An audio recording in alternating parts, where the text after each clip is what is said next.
industry knowledge, again, connected to business acumen. Very important that we have a good knowledge about what industry market that we are in. If it is technology industry, what kind of digital technologies we have. If it is banking, what kind of banking regulations are being in vogue.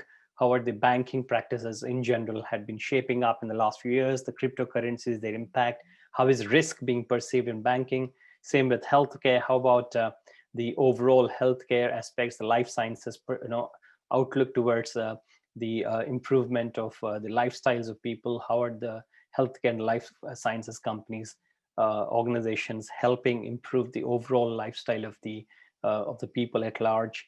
And then we also need to look at, from the domain perspective, who are the competitors and who are the key players in the market? What are their contributions? What are they trying to do with respect to helping their customers and users? And how can we benchmark ourselves against those? We can even benchmark against our own competitors. That's fine, because otherwise, we are stuck in the rut. If we keep looking internally, we would not have a clear direction or a sense of purpose. So we should try and sometimes look outside, gain some kind of inspiration from looking at the competition, from looking at other companies which are in different industries, but perhaps doing something really good. Let's try and learn something positive from them. And that's what we call as benchmarking. So we need to do that kind of exercises very often. And knowledge about common products and types, very important, because, again, this is what I was talking about, that what these other companies are doing, other competitive companies and other organizations in different segments, different industries, what are they coming up with? What kind of offerings they've got? How innovative are their products? How are they doing it? What kind of practices and processes are they following? All of these are going to be a critical component for us to help analyze and set a strategy for our own organization. And obviously that also goes to say that you need to have a clear understanding in terms of what are the specific terms, processes in our own industry. Again, that kind of industry knowledge helps. That's what we were talking about. Healthcare, you need to know the practices, the kind of direction in which the overall industry is going, what are the players trying to achieve out of this, and how we should align ourselves to that, right? So it's basically either you catch the wave, or if you're such a pioneer, you're leading the curve, you're actually ahead of the rest of the players in the market as an industry thought leader. What is your contribution? What are the areas that you're trying to address, and how you're going to achieve those? Again, very important.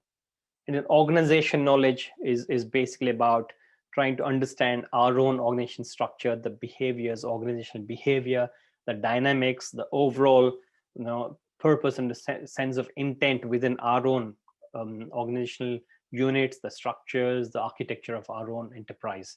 And that's, again, it goes on to include, for example, how we're going to get our budgets, where are we going to get our revenues from, what are our sources of revenues and income, how we creating the profits, how are we going to set the goals for ourselves, and how we're going to achieve those, the goals and the objectives, and what is, again, our organization structure. Are we more top heavy and bottom light? Are we structured properly? Do we have too much of hierarchy? Are we going to cut down the flat in the top? Are we going to have mesh structure? Are we going to have democratic kind of leadership? Are we going to have some leadership which is autocratic, it's top down? Or is it that innovation is being encouraged from the bottom up, from the development, from the people in the shop floor? Are they going to actually contribute? So how is our style of management? All of these. And then the relationships between the business units, how are we performing in terms of our own teams, departments, business units? How is the cooperation, collaboration happening there?